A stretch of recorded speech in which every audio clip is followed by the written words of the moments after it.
I'm Dan Held. I'm the director of UJA's Center for Jewish Education.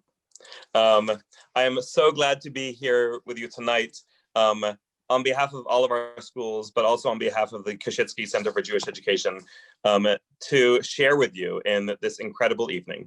I just took a moment to sort of flip through the pages of all of our pictures. And what a group, what a blessing for our community. Day schools, of course, are about the students. Here in Toronto, 10,000 students in Jewish day schools, which is just an incredible, incredible community of students.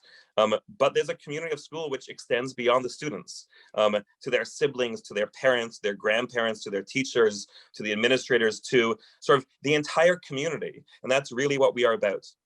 When I think about volunteering in Jewish day schools, I actually think about myself in kindergarten, when my class went on a trip to Israel. And my mom volunteered and was a flight attendant on that trip. And she proudly wore this little pin that she had received at some point on a flight as she took us across Israel and showed us around. And for years, I have a memory of her volunteering in that classroom. And just how powerful that was for me to think about what it takes to build community. Day schools aren't just about what kids learn in the classroom, but they are about what we model for them to help lead them through the rest of life. There's a ripple effect from Jewish day schools, that it is those kids who become the camp counselors and the birthright madrichim and the Shabbat morning group leaders at their local shul for other kids. And they also become volunteers and donors and lay leaders unto themselves when they go on and lead their own work and lead their own lives as leaders. And I have every faith that so many of us around this table have been informed not only by our own kids' education in day schools, but also by the other pieces of day schools that have been so impactful for us. So I just want to start by saying what a blessing this group is and what a blessing this community of leaders is, and saying thank you. And we will come back to that.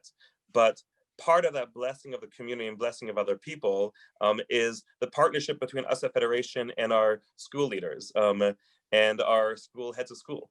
And it was the heads of school who came across and said, you know what, we've had this incredible group of volunteers this year who especially this year have made our schools come to life in very difficult circumstances. Let's come together and honor them. And Dr. Amy Platt was one of the leaders of that group. Amy's the head of school at the Paul Penna Downtown Jewish Community School.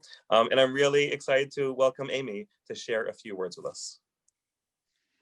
Good evening, everybody. It's a pleasure to be here with you. I'm Dr. Amy Platt, and I'm the head of school at the Paul Penna Downtown Jewish Day School. And I feel so lucky to have worked with so many volunteers over my time in Jewish Day School.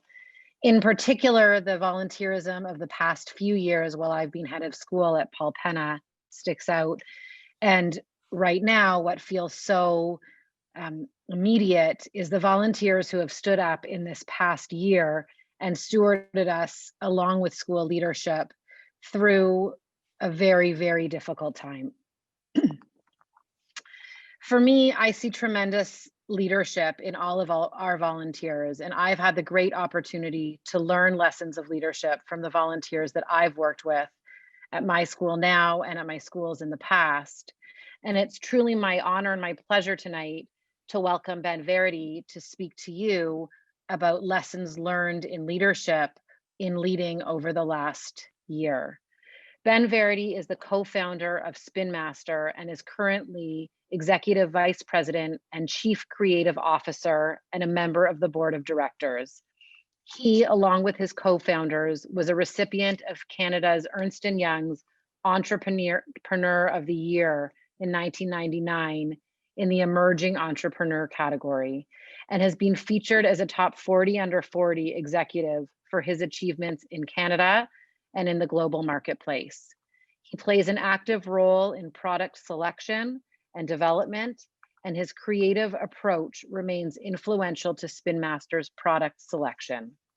Ben earned an honors Bachelor's of Business Administration degree from the Richard Ivey School of Business at Western University in 1994. Ben and his wife, Karen, are great champions of the Paul Penna Downtown Jewish Community and the Downtown Jewish Community in Toronto. They are the proud parents of 2 young children who are students in our school, and I'm really, really pleased and proud to call Karen and Ben my friends. Ben, I look forward to hearing you give us some lessons in leadership this evening. Okay, well, first of all, we agreed that I did not graduate in 94. Okay, I graduated in 2014. Thank you very much. That's a joke. I'm older. Yeah, it's true. I am old. But so Amy came to me and she said, "Would you speak about leadership during this really difficult time?" And I thought about that. I said, "Wow, that's a difficult challenge because it is, in fact, a real challenge to lead during these difficult times, and especially over the computer, right?" So, and I'm sure that's something all of us can relate to because that's how most of us conduct our meetings most of the time. So I think the one thing that I'm going to illustrate a quick 3 or 4 points because we don't have a lot of time, but these are sort of the standouts for me. And the first thing that really dawned on me, and I realized this very early on, is that you can't lead others until you get control of yourself, until you lead yourself. And so if you're showing fear and conveying negativity all the time, then you can expect that others are going to feel that and they're going to react to that, especially younger people. And the head of HR at Spin Master often reminds all of us that people are using sort of the resources that people count on when they need help more than ever before. So there are a lot of people calling in for sort of counseling at this time. So one of the things I consider so important is showing a very strong face when I'm talking to people.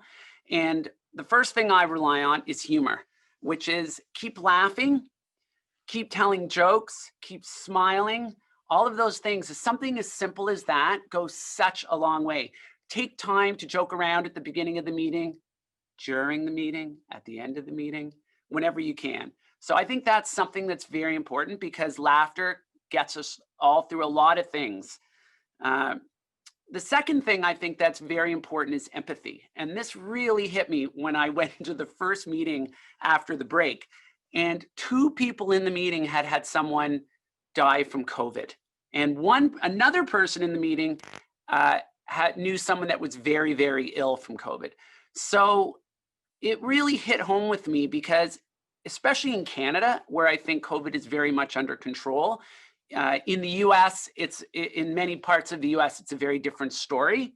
And COVID has affected a lot more people down there versus what we've tended to experience up here. So it really hit me that being empathetic is a really important thing to do and not dismissive that for some people that have been affected by this, it's very, very serious. And especially not just people who've had an illness or had a friend or family member that's gotten ill or passed away, but people that don't have a job or have lost their job, who've lost their business due to COVID. Which brings me to another very important, equally important point, which is the flip side of that, which is context. And context to me is very, very important.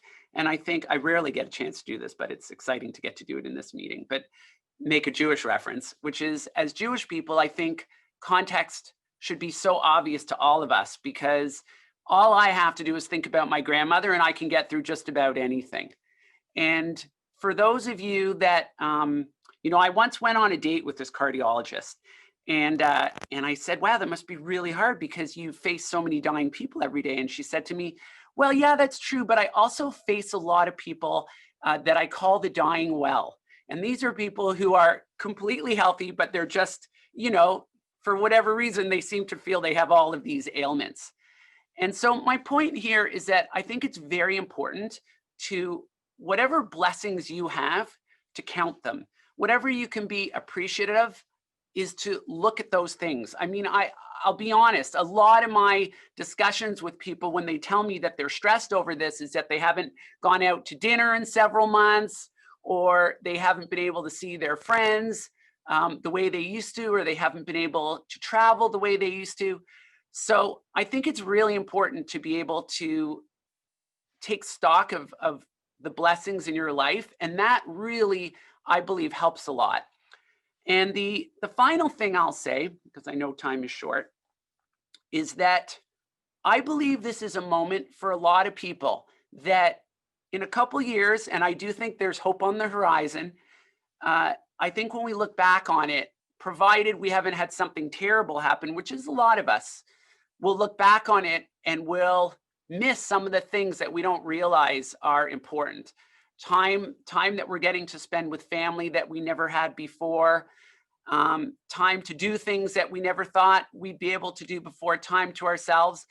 And so the thing I'll leave you with is that, you know, my father, when I was a kid, he used to say, great men are made in tough times. So I'm going to say great people are made in tough times. And great moms are made in tough times. And great dads are made in tough times. And I think the last thing I'll leave you with is that, you know, are you going to let the moment define you, or are you going to define your moment? And so I think this is one of those moments that we face where we're going to look back and we're going to feel good about the way we handled it. We're going to learn from the way we handled it. And so the last thing that really struck me is, whoops, I'm getting a big echo, is that I think we have to dig deep, and especially as we come out of this, we have to rise up in this moment as leaders and use this time to make yourself great. And I've taken on so many personal projects that I got to tell you, like I've really like worked hard to make this time work for me and work for our family. So I leave you with that last thought, and thank you so much, Amy, for asking me to speak. And I hope that served as a little bit of inspiration to people. Thank you so much, Ben. I took some notes while you were speaking. Empathy, humor, context, and this idea of great people are made in tough times.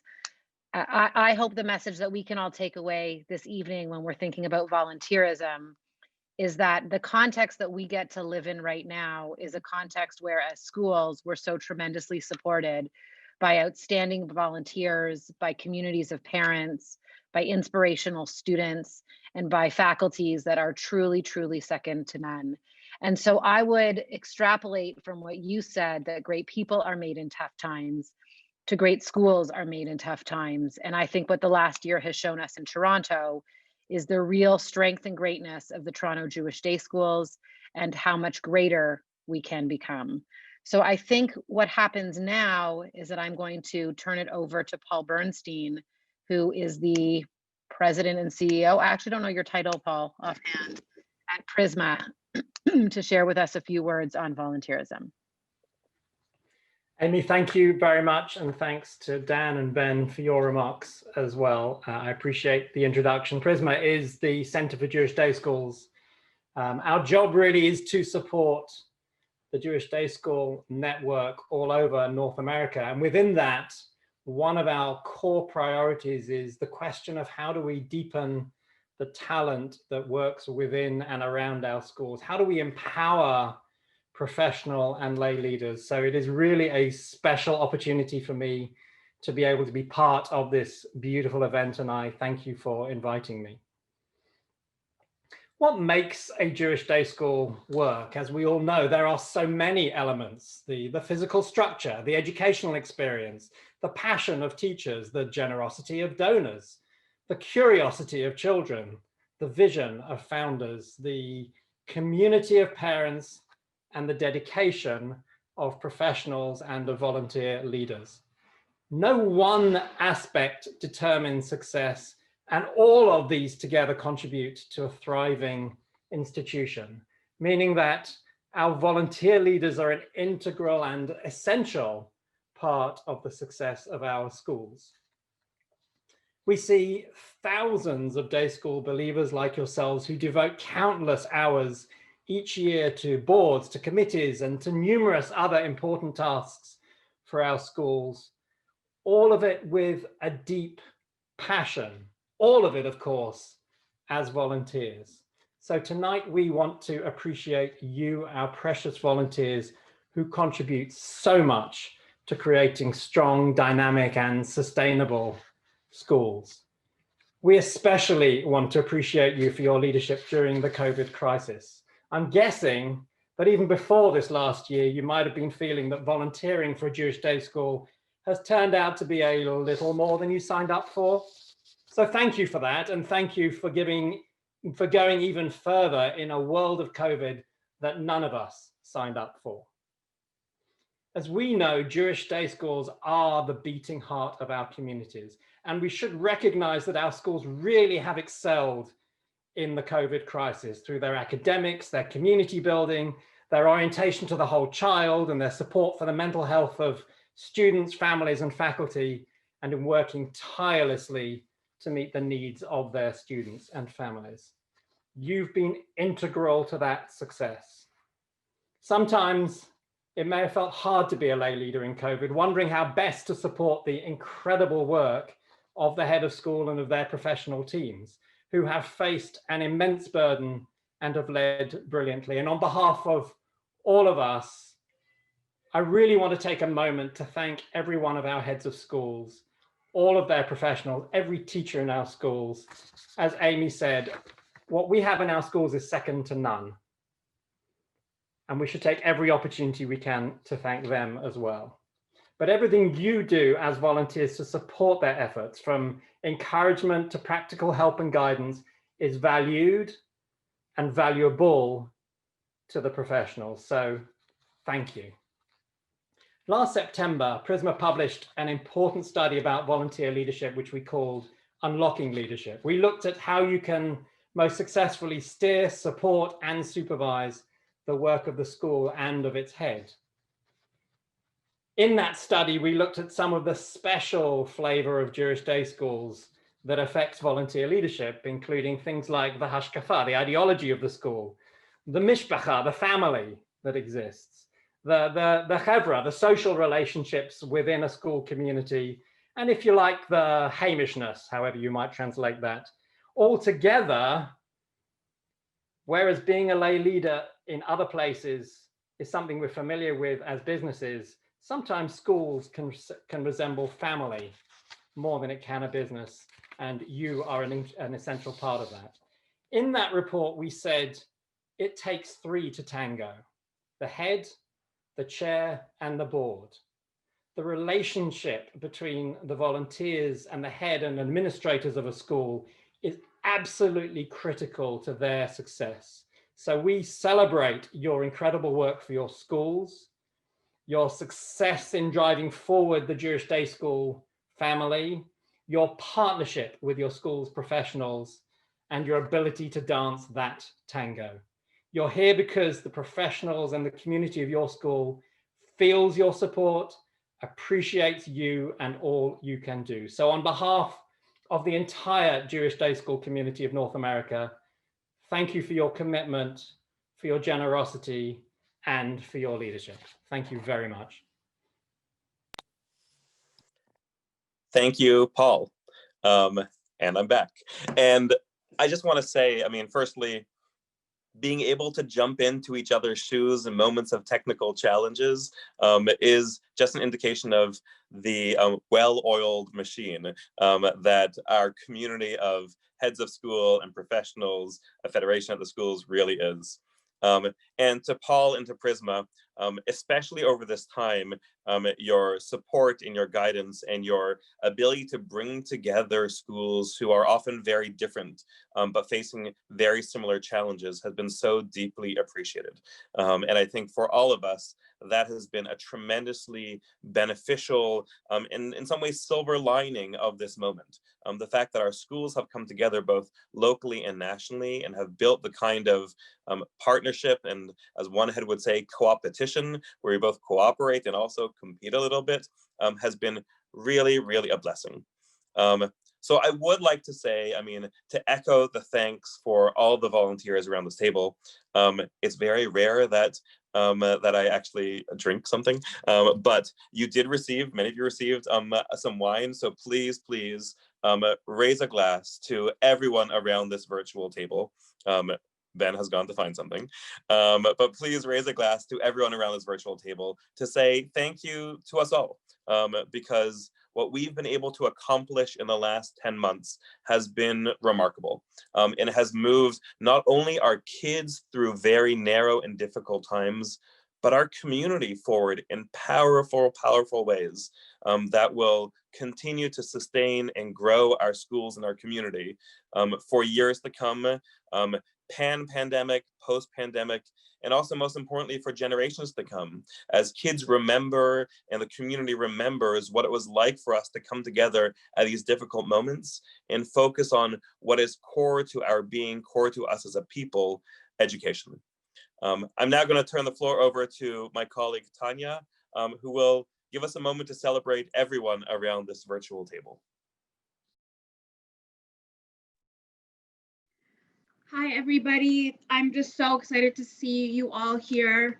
And it's a pleasure to have so many of you here to celebrate. No offense to Amy, Ben, Paul, or Dan, but the real honorees and the real important people of the night are volunteers. So I will publicly recognize and honor you all. And I do apologize if I get anybody's name wrong. You can yell at me tomorrow. I'll be on my email. So from Associated Hebrew Schools, we have Sean Goldberg, Elaine Osher, Stephanie Kepex, Maya Roth, and Barry Pecos. And we'll leave you all on mute and we'll do the claps afterwards. From Bialik Hebrew Day School, Rochelle Waxman, Aviva Lowe, Joanna Grossman, and Heidi Miller-Dicker. From Bnei Akiva Schools, we have Moshe Keston, Howard Paskowitz, Jack Samuel, and Esther Berglis. From Eitz Chaim Schools, Stephen Grossman, Jeremy Gilbert, and Chaim Rutman. From the Koshitsky Center for Jewish Education, we have our immediate past co-chairs, Randy Schiff and Robert Palter. From Montessori Jewish Day School, we have Jacob Jessen, Elliot Brodkin, Deborah Renwick, and Michelle Friedman. From Netivot HaTorah Day School, we have Ashley Ross, Barry Pecos, Noam Sampson, and Orly Nadell. From Paul Penna Downtown Jewish Day School, Karen Rosen, Jay Rosenthal, Alicia Richler-Coleman, and Joshua Tepper. From Robbins Hebrew Academy, Jenny Frisch, Ronnie Strasser, Michal Gilboa, and Michelle Parepa. Panamum Chat, Jonathan Zepp, Russell Arelowitz, Susie Kaufman, and David Mansell. Joe Dweck Orha Amet Sephardic School, Victor Arobas and David Azule. The Leo Beck Day School, Daniel Rathazi, Erica Rubin, and Lisa Dack. Toronto Heschel School, Elon Zor, Jasmine Eliav, Danny Plant, Tamara Lee. And Tiferes Beis Yaakov, Paulina Nagla, Orly Aaron, and Andrea Skosowski. And don't worry, if you missed a name, I will send them all to you all tomorrow so you can mazel tov each other. Mazel tov. Let me just conclude by saying, when you need something important done, you ask a busy person to do it. And many of our schools have board meetings tonight, either now at 7:30 or at 8 o'clock. So we're going to say thank you one more time to everyone around this table. And please head off to the board meeting that you may have tonight so you can continue doing really important work for our children, for our schools, and for our community. Thank you so much for all you do, and have a wonderful night.